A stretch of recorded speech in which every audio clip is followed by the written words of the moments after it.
Lecture de Dans la luge d'Arthur Schopenhauer de Yasmina Reza. Première lettre. Nadine Chipman à Serge Othonweil. Mon mari avait l'habitude de peler les oranges avec ses mains. Avec certains types d'oranges, ça peut se concevoir lorsque la peau est épaisse et se détache facilement. En revanche, lorsque la peau est fine et adhérente au quartier, comme c'est le cas dans la plupart des oranges, en tout cas les plus juteuses, donc des meilleures, personnellement je m'efforce toujours d'acheter ce genre d'orange. L'attaque de la peau à main nue est une aberration. Un geste de pure quotidienneté se transforme en lutte laide et inutile. Ce geste qu'il faisait quand nous prenions notre petit déjeuner l'entraînait à taper la table avec une sorte de violence régulière. À chaque pelure arrachée, le poing retombait sur le bois, malgré lui bien sûr, mais sans qu'il s'en rende compte particulièrement, je veux dire imperméable au bruit et à l'effet de secousse, n'ayant jamais à l'esprit que je puisse être dérangé. D'une manière générale, je ne supporte pas les gens qui tapent sur les tables, Serge. Vous voyez ces gens qui laissent tomber leur avant-bras et le tranchant de leurs mains, soi-disant dans un esprit de clarification, pour préciser ou donner du poids à la pensée. Il n'y a rien de plus stupide. J'aime les gens réservés, je veux dire, dont la présence physique est légère, délicate. Mon mari aurait pu, tout en pelant l'orange avec ses mains, suspendre son geste dans l'air, c'est-à-dire contrôler sa manière et la rendre moins brutale, de sorte que je n'aurais eu qu'à m'abstenir de le regarder, et tout au plus lui reprocher intérieurement une paresse, un manque d'élégance et de tenue. Mais il s'est cru assez seul, comprenez-vous, pour ne prendre aucun gant, pour réitérer sur la table un choc inqualifiable dès le lever. Ce pendant des semaines, peut-être même des mois, avec des arrêts, car il y avait des périodes de bannissement de l'orange jugées trop acides pour l'estomac, jusqu'au jour où j'ai pris la décision de sursauter à chaque retombée du poing. D'abord discrètement, et puis de moins en moins, et puis plus du tout discrètement. J'ai sursauté violemment, comme si mon cœur allait lâcher. Une réponse comme une autre, plus fine qu'une insulte, que mon mari a considérée comme 100% agressive. L'aspect muet et outrancier de ma réaction révélant, selon lui, la charge globale de haine accumulée à son encontre. Une haine, je le cite, si amèrement contenue, qu'elle n'aurait même plus de mots pour s'exprimer. Depuis que mon mari a perdu la tête, j'emploie à dessein cette expression, Serge, puisque la médecine n'a pas su expliquer ni qualifier son isolement mental, je repense au drame de l'orange avec une certaine nostalgie. Je nous revois tous les deux en pyjama dans la cuisine, devant le courrier étalé, les factures, le courrier de l'université, les embêtements de la vie courante. On veut toujours une autre vie, n'est-ce pas ? On croit que les choses qui sont la vie ne sont pas la vie. Mon mari, tout le monde le sait, était un grand spécialiste de Spinoza. Depuis que son esprit a lâché prise, il s'est complètement retourné contre Spinoza. Je dis ça comme une chose importante, bien que je n'ai jamais compris en quoi consistait Spinoza.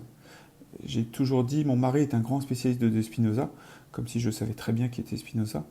De même qu'aujourd'hui, je dis qu'il s'est retourné contre Spinoza, comme si Spinoza était un de nos amis. Je dis qu'il a pris en grippe Spinoza. Et même si j'ai bu, non pas que je boive, je suis pas du tout quelqu'un qui boit, mais étant donné la situation, il m'arrive de me laisser un peu aller en société. Je dis il ne peut plus saquer Spinoza. Je dis toute sa vie, il a commenté Spinoza, et maintenant, il ne peut plus le saquer. Et quand je dis il ne peut plus le saquer, il m'arrive en un éclair de comprendre pourquoi, c'est-à-dire par rebond de comprendre qui est Spinoza. Un garçon, au bout du compte, sans état d'âme, qui organisait des combats d'araignées et de mouches pour voir à quoi ressemblait la vie. Un garçon caduc, dès lors que nous tombons dans la faiblesse humaine, l'épuisement, le triste, la maladie. Alors je pense, avec beaucoup d'arrogance, vous allez me dire, mais je m'en fiche, que j'ai bien fait de me tenir en dehors de ces soi-disant cerveaux qui ont régenté la vie de mon mari. Toute la vie, mon mari s'est passionné pour des soi-disant cerveaux qui l'abandonnent au moment crucial, qui l'abandonnent et le laissent dans une solitude terrible. Mon mari est assis dans un fauteuil sans pouvoir se lever.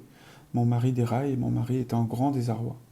Un homme encore jeune, déserté par ceux à qui il a consacré pour ainsi dire tout son temps. Comme font les hommes, Serge, qui s'engloutissent dans leurs fonctions et ne savent pas que le temps passe. Mon mari ne savait pas du tout que le temps passait. Ce matin, j'ai pris le taureau par les cornes, j'ai acheté un bouquet de renoncules, puis pensant que je n'avais pas de vase transparent, je suis rentré dans un magasin de décoration où j'ai acheté une aiguillère et aussi une bougie parfumée au tilleul et un petit plateau japonais pour mettre ma théière. Je me suis souvenu d'un livre où une femme achetait un chien pour se guérir d'un chagrin d'amour. Elle se promenait avec le chien dans la ville ensoleillée, elle montait dans la chambre d'hôtel, allait sur le balcon pour regarder la place ensoleillée et se jetait par-dessus la balustrade. Non, je plaisante. Je vais pas me jeter par-dessus la balustrade. D'ailleurs, je n'ai pas de balustrade. Mais enfin, je reviens à la maison avec les renoncules, je coupe les tiges, je mets les fleurs dans l'aiguillère sur le bureau, où j'écris mes articles. J'allume la bougie au tilleul, tout a l'air propre et gai, il faut que les choses aient l'air propre et gai. Dans une maison où brûle gentiment une bougie parfumée, il n'y a pas de place pour la tragédie. Je vois bien que c'est une erreur de ne pas travailler le vendredi, Serge. Si j'ai surmonté le vendredi en achetant un plateau japonais et une bougie au tilleul, il me reste encore le samedi et le dimanche. La main de mon mari pend au bout de la coudoir du fauteuil. Je voudrais comprendre pourquoi sa main pend. On a l'impression qu'il la laisse pendre à dessein pour se montrer lamentable et foutu. Je ne peux m'empêcher de voir dans cette mollesse un acte hostile, un genre de rébellion contre le sort. Mon mari n'a jamais hésité à s'autodétruire. Peut-on parler d'un goût masculin pour l'autodestruction? J'ai un collègue qui fait semblant de s'évanouir devant les enfants quand les choses vont mal avec sa femme. Il fait de fausses syncopes dans la cuisine, il s'écroule dans les casseroles. Plus personne n'y croit, mais il continue à le faire, et continue à le faire d'autant plus, m'a-t-il dit, que personne n'y croit. Mon mari laisse sa main choir de façon flétrie et inerte. Avant, je ne remarquais pas que sa main était flétrie. On dirait qu'il se délecte à se montrer vieux. Devant vous, il se tient. Il ne laisse pas sa main pendre au bout de la coudoir. Devant le médecin aussi, il s'anime. Ces gens ne voient jamais les malades comme ils sont. Les malades se tiennent devant eux. Je ne veux pas dire par noblesse ou par orgueil ou même courage, au contraire. Ils se tiennent par faiblesse. Ils veulent être rassurés, ils veulent tamiser le diagnostic. Le maître de mon mari a étranglé sa femme. Lui se contente de laisser sa main choir au bout de la coudoir, de façon lamentable et flétrie. Mon mari n'a pas de radicalité.